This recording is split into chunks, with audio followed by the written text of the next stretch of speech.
umiyak. May kamukha pa namang artista. Kamukha mo si Garda Berzosa. Huwag ka na umiyak. Ito naman, umiiyak eh. Kasi po, sa totoo lang po, nahihirapan po ako sa talent ko. Kasi di ko makuha yung oras at timing. Salamat na ako sa... Sige, tuloy mo. Papasalamat ako sa mga staff. Tinulungan niyo po. Kawawa naman ito. Alam mo, eto, para matuwa ka, talo na silang 6. Ikaw ang panalo, ha? At dahil dyan, Robbie, ikaw na ang mahal ko. Robbie! Huwag kang umiyak dahil masaya ang buhay dahil ikaw ang susunod na talentadong Pinoy after 39 years, ha?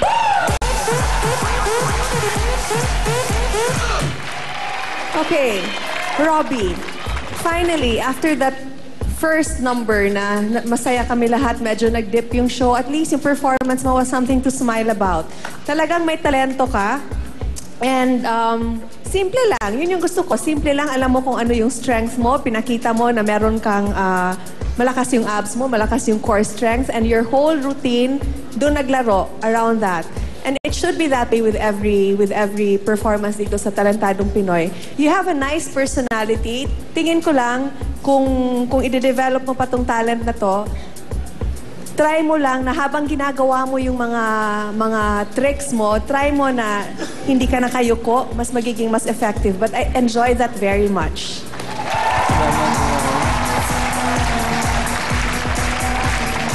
Alam niyo, sa totoo lang, yung ginawa ni Robin na yun, it looks easy, di ba?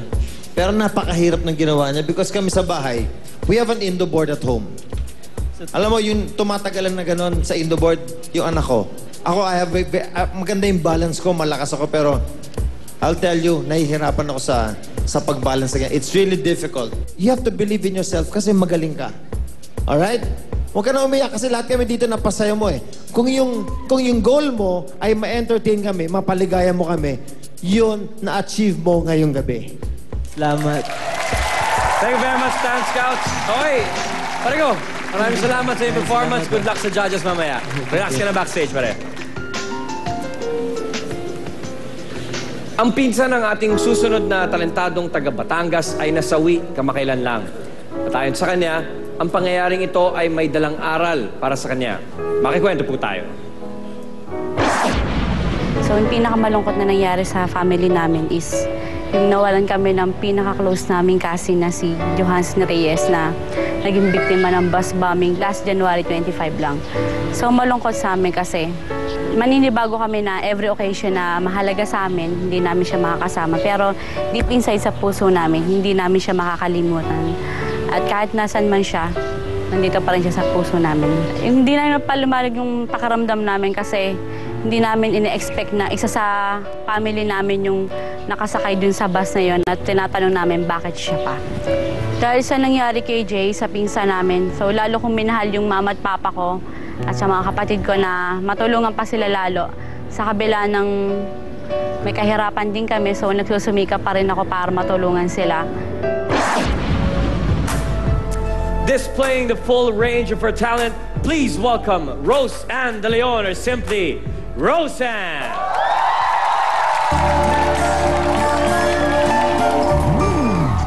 Oh, when I said I done it you said you would always stay.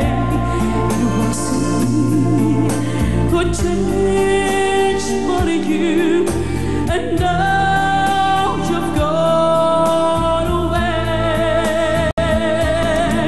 So you don't have to say you love me, just be close to me. You don't have to stay forever, I will understand. Believe me, believe me.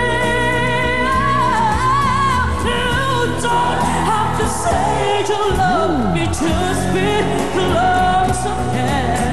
You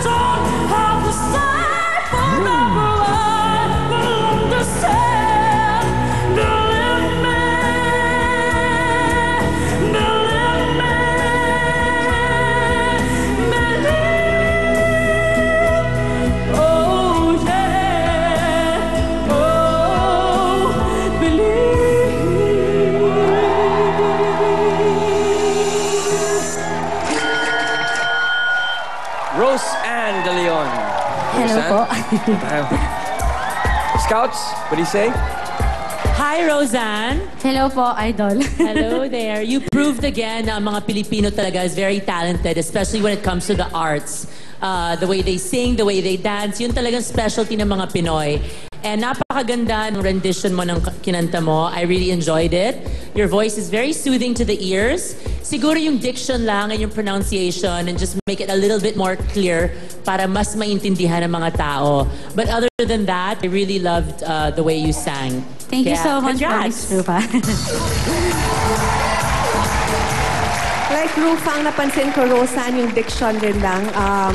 I always say here, hindi talaga ako hihimay ng technical sa pagkanta kasi hindi rin ako singer eh. But I like that. It was easy on the ears. You look easy on the eyes. Nice styling. Usually, pag unang salpak sa stage, there's a problem right away with styling. But tama yung timpla. Tama yung timpla mo. Nice.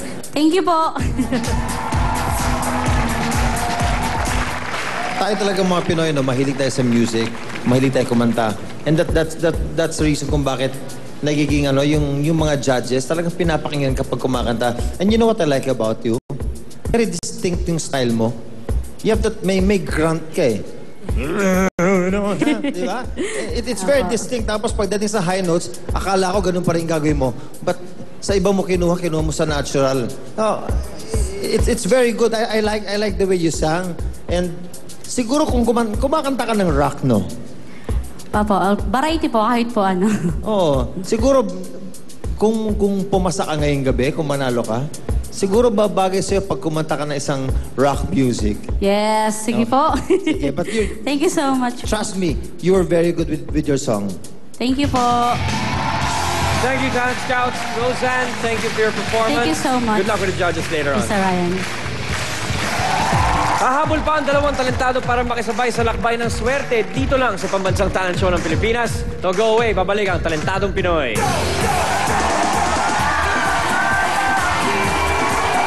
Isang makabayan Kayo manggi ang kulay mo.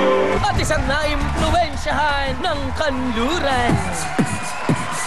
Daig pang monster, akala mo better. Basura na tinapa mo nandyan na forever. Sino ang nakapagpa-impress kay Rufa? Panalo eh. Panalong panalo. Alamin sa pagbabalik ng Talentadong Pinoy.